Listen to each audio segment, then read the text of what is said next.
e menaxhuat lojën, krijuat tepërsi, por morët vetëm 1 pikë. Diçka rreth ndeshjes?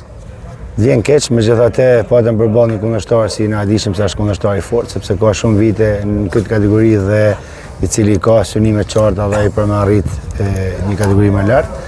Por jam i kënaqur me pjesën e dytë, por jo shumë me pjesën e parë. Pas shënimit golit në minutat e para nga ne ra ritmi loje, sikur kënaqen sportistat dhe nuk ishte 2 luftime.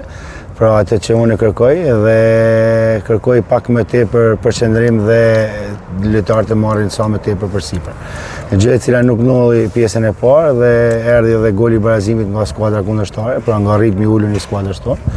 Megjithatë në pjesën e dytë e filluam pak më ndryshe, ishim maturitën. Ishte një skuadër e cila tregonte edhe karakter, pra dominanca fushës.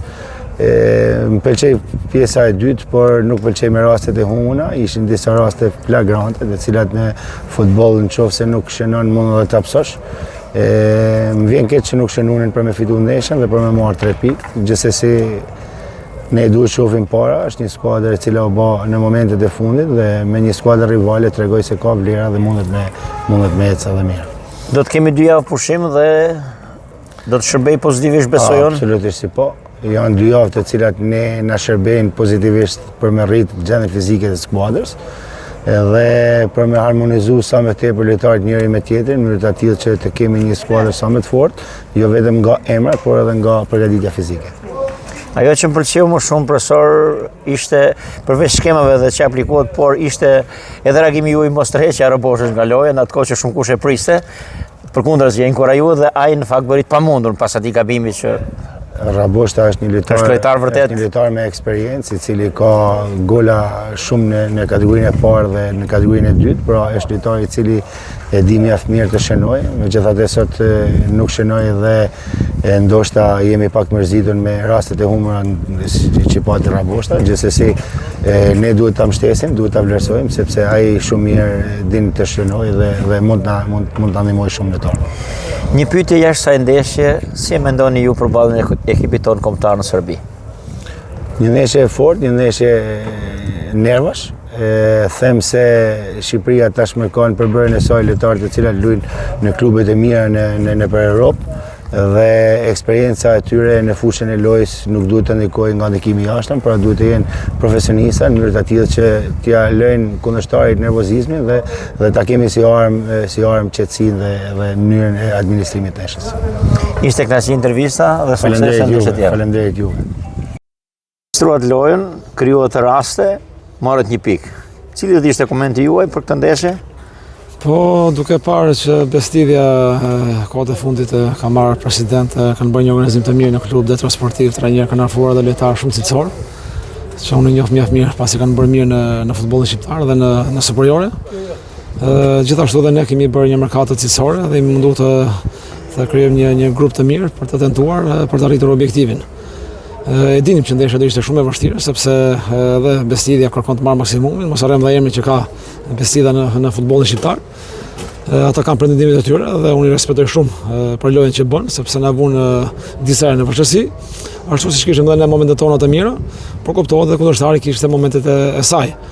Mendoj që në tërësi si pjesë e parë morëm një gol shpejt në standarde, pasi nuk ishim shumë të vëmendshëm, skuadra më pas të gjeti forcë për të reaguar, kishim mundësi edhe të tjera, që është e vërteta.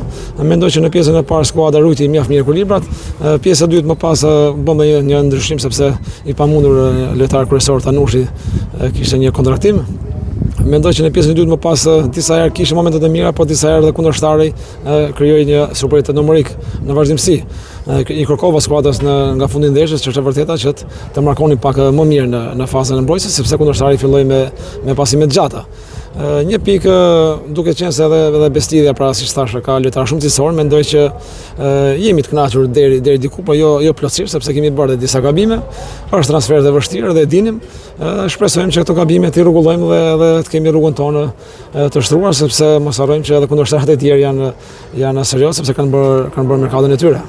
Pra sipas jush e prisni të vështirë këtë grup Patjetër. Janë shumë skuadra në lojë si pretendente? Patjetër, dhe mu më bëhet qefi shumë që në kategorinë e dytë tashmë shikoj shumë skuadra që kanë marrë lojtar cilësor, sepse kemi bërë dhe miqësore me shumë skuadra dhe të bëhet një kampionat dinjitos dhe në fund ta meritoj ai që ka dhënë më të mirën.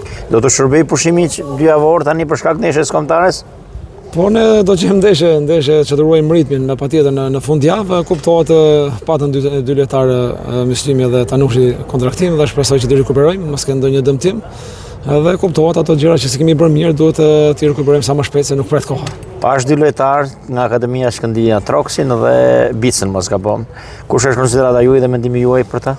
Po janë lojtarë që ne kemi majtur gjatë gjithë kohës në testime në ndeshje miqësore dhe mendoj që kanë kaluar testin.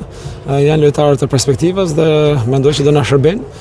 Kuptohet edhe ata duke ndjekur gjatë gjithë kohës në stërvitje, duke ndjekur këshillat dhe për të përmirësuar çdo ditë.